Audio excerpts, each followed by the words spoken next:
नमस्कार, मैं हूं दीपाली राणा। आप देख रहे हैं कमोडिटी कॉल। इंटरनेशनल मार्केट में चांदी एक बार फिर से तेजी दिखा रही है। भाव एक महीने की ऊंचाई पर पहुंच गया है। वहीं घरेलू बाजार में कीमतों में तेजी है।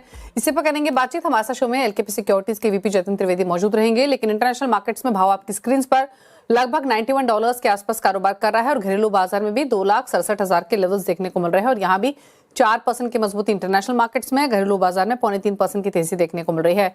एक बार गोल्ड के प्राइसेस और लेकर आते हैं आपकी स्क्रीन पर। घरेलू बाजार में अगेन 1% के आसपास के गेन्स हैं। 1.5 लाख के ऊपर सोना कंसिस्टेंटली होल्ड कर रहा है लगातार कई सत्रों से और इंटरनेशनल मार्केट्स में वापस 5,000 के ऊपर प्राइसेस आ चुके हैं और अब $5200 को अप्रोच करते हुए गोल्ड दिखाई दे रहा है। यहाँ पर 0.1% की बढ़त देखने को मिल रही है। इसके अलावा एक बार बेस मेटल्स और लेकर आते हैं आपकी स्क्रीन पर, जहां पर एक्शन थोड़ा बायस जो है वो पॉजिटिव ही दिखाई दे रहा है। कॉपर 0.1% ऊपर है, एल्यूमिनियम में हल्की बढ़त है, निकल आधा 0.1% ऊपर ट्रेड कर रहा है। मोर और लेस जो बायस है वो पॉजिटिव ही है आज के सत्र में। और एनर्जी बास्केट को देखेंगे तो यहाँ पर कच्चे तेल में फ्लैटिश टोन पर ट्रेडिंग होते हुए दिखाई दे रही है आज के कारोबार में। नेचुरल गैस अगेन कमजोर ही है, 1.5% नीचे कारोबार कर रहा है। लेकिन एग्री बाजार में एक्शन में है धनिया। कोरिएंडर में वापस 3% का काप मूव 11,600 के आसपास कारोबार करते हुए दिखाई दे रहा है। बाकी स्पाइसेस थोड़े मंदी ही हैं आज के कारोबार में, लेकिन अप्रोच क्या होनी चाहिए इस पर करते हैं बातचीत। जतिन हमारे साथ है। जतिन बताइए पहले तो आपकी ट्रेडिंग स्ट्रैटेजीज। जी दीपाली, एग्रीकल्चर कमोडिटीज की बात कर रहे थे दीपाली। बताइए आवाज आ रही है जतिन, आपको? आपकी ट्रेडिंग कॉल्स क्या रहेंगी? ट्रेडिंग कॉल्स तो आज के दिन में मुझे लग रहा है कि बेस मेटल मार्केट जो है थोड़ा सा रिकवरी मोड में रहना चाहिए। जिस हिसाब से मार्केट की रिएक्शन है, कॉपर के प्राइस जो है मुझे लग रहा है यहाँ पर एक बढ़त के साथ ट्रेड करते हुए होना चाहिए। तो मार्च वायदा है जो 1207 के आसपास ट्रेड कर रहा है, यहाँ पर बाइंग का इजाफा लेके चले। स्टॉप लॉस जो है वो कहीं ना कहीं 1190 के नीचे रखना है और टारगेट 1225 से 1230 का रखना है कॉपर के अंदर। दूसरी जो पिक रहेगी वो सिल्वर के अंदर रहेगी। सिल्वर मुझे लग रहा है अभी भी अच्छी खासी मोमेंटम के साथ ट्रेड करते हुए देखने मिल रहा है। तो सिल्वर के अंदर स्टॉप लॉस जो है वो कहीं ना कहीं 2,62,000 के नीचे रखना है और हायर साइड पे 2,73 से 2,75 तक के टारगेट्स के हिसाब से सिल्वर के अंदर बाइंग का मोमेंटम जारी रहेगा। तो सिल्वर और कॉपर दोनों ही इन लाइन है एक दूसरे के। जब भी सिल्वर के अंदर मोमेंटम आती है तो कॉपर भी उसको पीछे पीछे रैली करना शुरू करता है। तो दोनों के अंदर मुझे लगता है बाइंग ट्रैक्शन। ओके। तो सिल्वर और कॉपर पर एक स्ट्रैटेजी आपको रेकमेंड की गई है, लेकिन इसके अलावा गोल्ड पर आपका व्यू क्या है? यहाँ पर कंपैरेटिवली वॉलेटिलिटी भी कम रही है और 1.5 लाख के इर्द गिर्द ही घूमता हुआ दिखाई दिया। इंटरनेशनल मार्केट में वापस भाव $5200 का अप्रोच कर रहे हैं। क्या व्यू है यहाँ पर? दीपावली जब तक $5,000 के ऊपर ट्रेड कर रहा है सीएमई में, तब तक रैली जो है वो और कंटिन्यू रह सकती है। जिस हिसाब से यूएस और ईरान के तनाव जो है वो कंटिन्यू है। हालांकि कल हम इसके बीच में कुछ बातचीत जो है वो आगे बढ़ने वाली है, बट फिलहाल जिस हिसाब से पिछली मीटिंग के जो कंक्लूजन हुए थे उसके कारण से जो तनाव बढ़ा है यूएस और ईरान के बीच में, उसके कारण से गोल्ड को सपोर्ट है। टैरिफ्स के चक्कर में भी जो अनसर्टेनिटी का माहौल फिर से जागरूक हुआ है, जहाँ पर यूएस कोर्ट ने ट्रंप के खिलाफ डिसीजन दिया है और ट्रंप ने फिर वापस से रिटेलिएशन में एक नए सेट ऑफ टैरिफ्स लाए हैं सभी के लिए। तो ये वहाँ पर फिर से अनसर्टेनिटी हो जाती है। तो गोल्ड को ये सब माहौल में जो है वो एक सपोर्ट मिल जाता है। अनसर्टेनिटी का माहौल जो है वो गोल्ड के लिए काफ़ी बेहतरीन रहता है जब रैली करनी होती है। तो इमीडिएट बेसिस पे जिस तरह से हमने बताया कि सीएम के 5,000 का सपोर्ट है और हमारे घरेलू बाजार में उसका सपोर्ट देखें तो कहीं ना कहीं 1,56 से लेकर 1,55 का बेस सपोर्ट फॉर्मेशन बनते हुए देखने को मिलेगा। हायर साइड पे 1,64 से 1,65 इमीडिएट बेस पे रेजिस्टेंस की टॉप पे काम करेगा। जब भी प्राइस 163 के ऊपर देखना शुरू करता है तभी थोड़ा सा बाइंग से थोड़ा सा दूर हो जाना चाहिए, क्योंकि वहां से प्रॉफिट बुकिंग आ सकती है।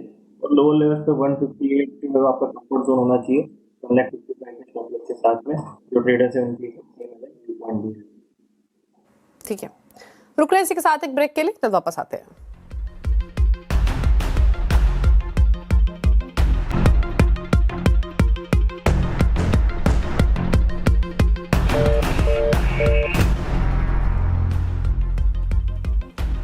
आप दे रहे हैं कमोडिटी कॉल। जतिन त्रिवेदी बने हुए हैं। जतिन, अब बात कर लेते हैं एग्री बाजार पर। पहले तो स्पाइसेस के पैक पर आपका क्या व्यू है, स्पेशली कोरिएंडर? देखिए, मार्केट जो है कहीं ना कहीं थोड़ा सा बेसिंग करने के बाद अब एक अच्छी खासी बढ़त के साथ ट्रेड करते हुए देखने मिल रहा है, जहाँ पर धनिया जो है एक अच्छी खासी बढ़त के साथ ट्रेड कर रहा है। 10,000 के लेवल्स के बाद एक अच्छी खासी जो रैली है वो भी देखने मिली है। मेरे हिसाब से 12,000 के लेवल्स के आसपास पहले एक बार लेवल्स टेस्ट करते भी हैं, तो वहां से भी अगर एक रैली और आनी है तो 12,400 से 12,500 तक जा सकती है, एक्सटेंड हो सकती है।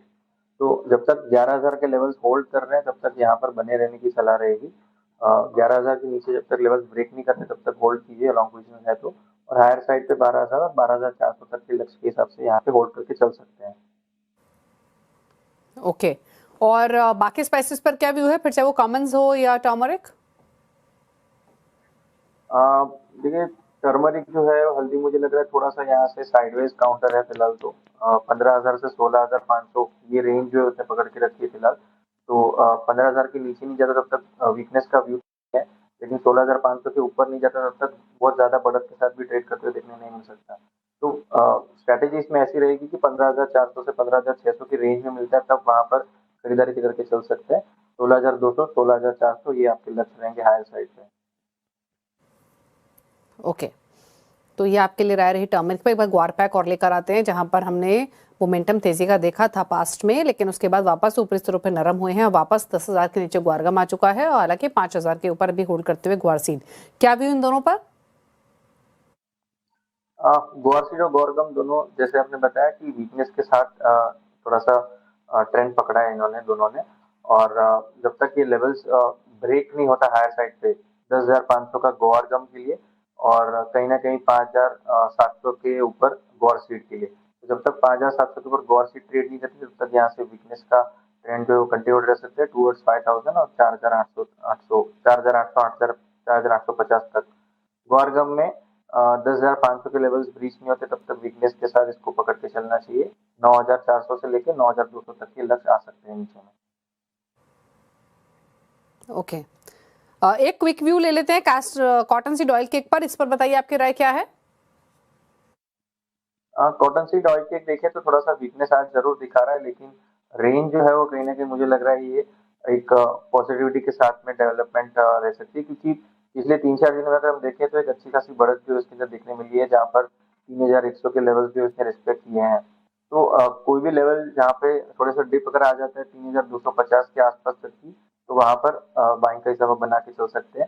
3,150 का आपका स्ट्रिक्टली स्टॉप लॉस रहेगा, और हायर साइड फिर से स्विंग हाई जो क्रॉस करेगा तो 3,400 से 3,450 तक के लक्ष्य आपको देखने मिल सकते हैं कॉटन सीड ऑयल केक के अंदर। ओके, तो ये व्यू रहा कॉटन सीड ऑयल केक पर। 3293 एग्जिस्टिंग लेवल्स देखने को मिल रहे हैं। थैंक यू जतिन आने के लिए शो में और सभी ट्रेड्स पर अपनी राय देने के लिए।